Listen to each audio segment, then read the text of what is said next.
Alex answering. Outside the Box.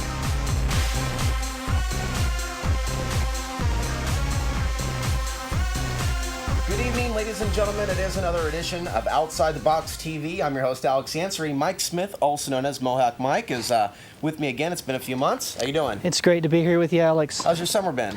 My summer's been great, Despite actually. the chemtrails. Despite the myriad of things that are going on. But, you know, I'm confident in what's going to happen in the future, and I know I have a place in this wonderful world, and it's a great time to be alive. This is a momentous time of change in the world, and I'm happy to be here personally.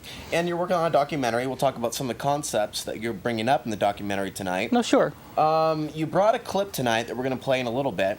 Yeah. For those that don't know, there was a big riot that took place in Vancouver, BC, several weeks ago. I believe on the eve of the 14th, the Tuesday of June 2011. And there's evidence that suggests that agent provocateurs were involved in this the rioting. Quite telling evidence, actually. Quite telling evidence, Yes. which we're going to show you tonight. We'll also take your phone calls at 503-288-4442 or 503-288-4448. I do want to say, hello to Mike Schultz, who's helping out tonight. I also want to say thank you to Bill. We had a great showing. The Mike Tellinger talk, great turnout. One of the best cities, in fact, for Michael has been Portland, Oregon. Ironically, Seattle wasn't very good. But Mike Tellinger is reaching more and more people every day with some of his ideas and theories, some of the history that he has uncovered in South Africa. So if you haven't already been to his website, go ahead and check out slavespecies.com or ZuluPlanet.com. And with that, of course, Mike, we've got some news that we're going to talk about tonight. And Awesome. We're going to start, of course, by talking about this riot that you brought to my attention. Yeah. And the headline reads, nearly 150 hurt in Vancouver riot following loss. And it reads that almost 150 people required hospital treatment and close to 100 were arrested after rioters swept through downtown Vancouver following the Canucks. Canucks, yeah. The Canucks, yes. Canucks loss. And Mike Schultz, we've got some graphics of the riot there. Lost to the Boston Bruins in Game 7 of the Stanley Cup Final.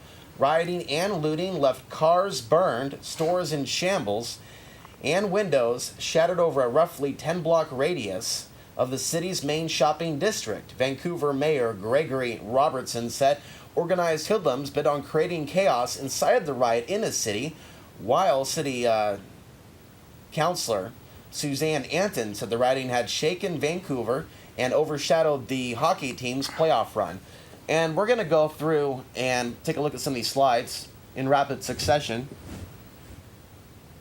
And after this, we're going to get that DVD ready, Bill, and play track 1 after we complete this slideshow.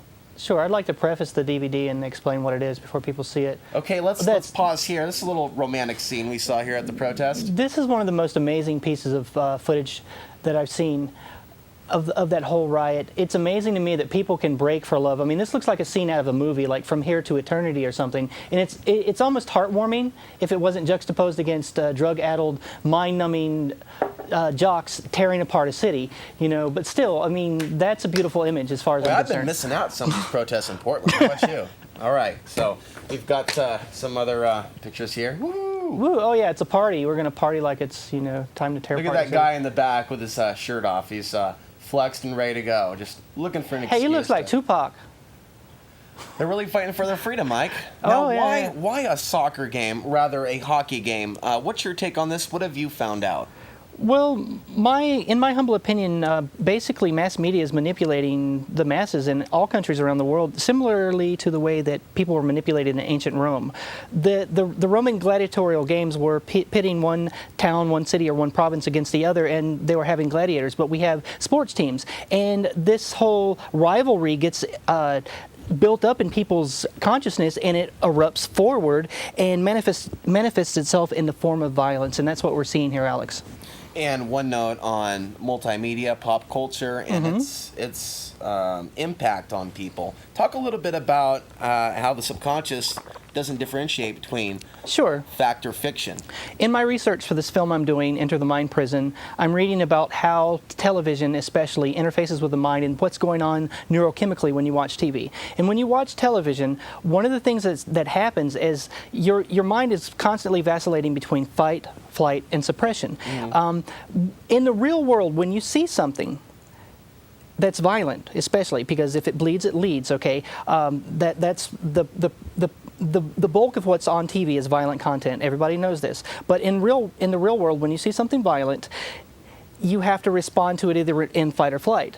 Okay, when you're watching TV, scientific studies have proven that the subconscious mind does not tell, and it cannot tell a difference between what you see on the screen and what happens in real life. Therefore, you're being trained in a ritualistic manner to respond to violence with inaction, to respond to that violence with inaction and not respond to it because you're constantly telling yourself, well, it's on a screen and it's not real. Right. So you have an Orwellian doublethink going on there habitually through a period of years. And we're being conditioned to live in a police state via watching all this violence and not responding to it. Let's go ahead and roll that clip. Bill, it's track number 2. And again, this is several weeks ago in Vancouver, BC, right after the hockey game. Track 2. Is this track 2? Dog, and that bitch did everything I told her to do. Now, let's stay in order. Okay, we will put that in the proper context later on, my friends. Bad night for Roberto Luongo, giving star goalie Tim Thomas a win, and now we are seeing how fans. Okay, and now I understand that this is George Street and down Georgia Street in Vancouver, where fans have been gathering to watch these games live. And on some evenings, 100,000 fans were gathering in the streets. And until this point, peacefully, this is the first time that we have seen something like this happening. And it was something that police were trying to avoid. We saw rioting back in 1994. That was in the backs of many people's minds. Now we see a gang. It looks as though they're trying to push over another truck. We've already got something on fire. There's smoke. Yet again, we don't see police turning up just yet.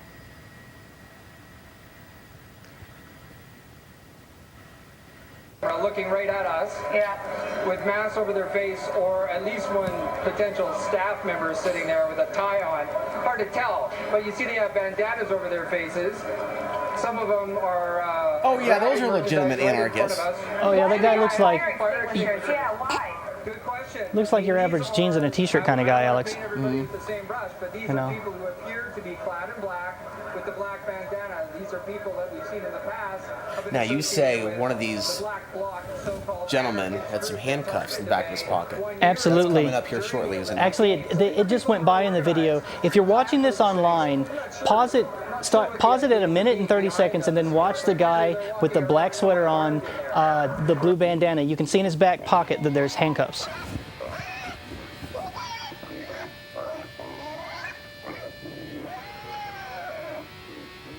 Lovely sound effects.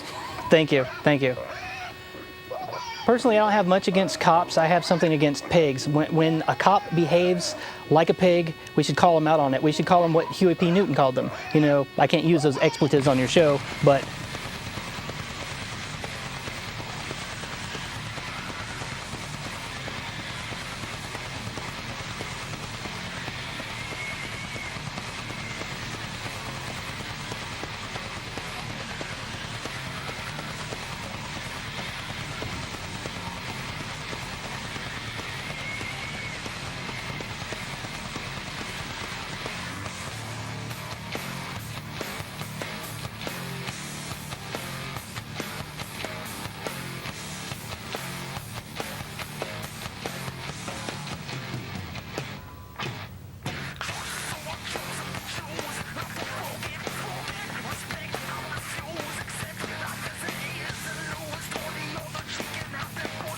All right, do we have more footage after this? No, that's it. All right, so we'll come back. So let's talk about this some more. Sure. So why do you think this was engineered? I will say that it's obvious how people react to the appearance of a revolt, a riot, or revolution. We're seeing how many people, without questioning, are living vicariously through others and viewing this whole revolt, revolution in the Middle East as being something genuine instead of CIA money influencing many of the people involved in it. In this particular situation, there's a lot of questions that rise to the surface. So let's take a closer look at this. Well, I think that the elites that actually run the economies around the world, because that's all the people that run our societies care about, is really money. Okay, everyone is living with a constant yoke of psychological and financial oppression. Okay, it's advantageous for these people, these masters of mankind, whatever you want to label them, New World Order or what have you. It's advantageous for them to have steam pressure valve release, okay, psychological steam released. Okay, if you can have them, team rivalry, whether it be a basketball team, hockey team, soccer team, whatever, it's to release that angst because they fear the proletariat, to use a term, okay? They fear us because we outnumber them millions to ones. That's the little ray of sunshine. If millions of people would resist what they feel is a tyranny, just a tiny little bit, Alex, many hands make light work. We could do anything we wanted to if we would allow ourselves to feel like we're empowered. But with these steam pressure or these psychological pressure release valves or these mechanisms happening like these riots, we don't rise up and rebel against what's actually oppressing us. And I think that's the reason for it, the animus for it. Okay. To direct that revolution, direct that rage, instead of something productive, send it somewhere where the police have the excuse to hurt people. Now, Sure. This does segue to track one, which we're about to play. And if Bill can get track one ready, before he hits play, set us up for this and how this also relates to the conversation. Okay. Infighting between different groups, whether they be white people or black people or groups for immigrants' rights or men versus women, is very important to the few that want to control the many. This is fomenting anger and strife and a lack of the ability for men and women to get along is types of media that we're about to consume here. And the most disturbing thing to me about it is it almost looks like a celebration of the denigration of women, where you have millions of people applauding at the grotesque scene that we're about to see. And the degradation of women, which takes place in TV and very much in some of the songs that are coming out now, it's very offensive to me. It's very offensive to everyone, Alex. It should be, if you're conscious. This is one of the reasons why we're bringing this up on the TV show and how this fits in with the New World Order, the breakdown of the family. Sure. And of course, as people feel discontent, to deride that revolutionary energy or evolutionary energy. Sure, same thing. And direct them back at their fellow peers. Now, as things get tougher economically, there are challenges people face that are in the world of dating and seeking marriage and things of that nature. Unfortunately, when you have an entire generation of people that grow up watching the TV, it does create that false sense of self. Sure. And sense of others. So we're going to go ahead and play this clip from the WWE. There are many clips like this that have been produced by the WWE, formerly known as the WWF. Now, what's interesting about this is the extreme plots and scenes that you see before you hear, and what it really means for where America is right now and what we've accepted. So go ahead and turn the volume up. There's Vince McMahon in dog language. Just how ordering a member of the cast to get on the ground and bark like a dog. Tell me in dog language. Speak, Trish. Speak. Damn it, bark like a dog. And all of this means something. Take your clothes off. I also would like to remind the audience that this audience cheering is not just comprised of men, but the men's girlfriends, the wives of the men. Very important to realize this fact as well. Are you not entertained? Are you not entertained? I'm not entertained. And that is from Gladiator. Yes. Russell Crowe. Yes.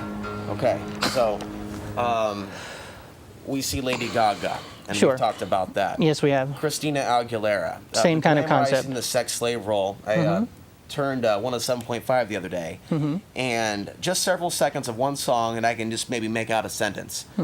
She's a dirty, dirty, dirty, dirty, dirty girl, never, ever, ever, ever going to be lonely.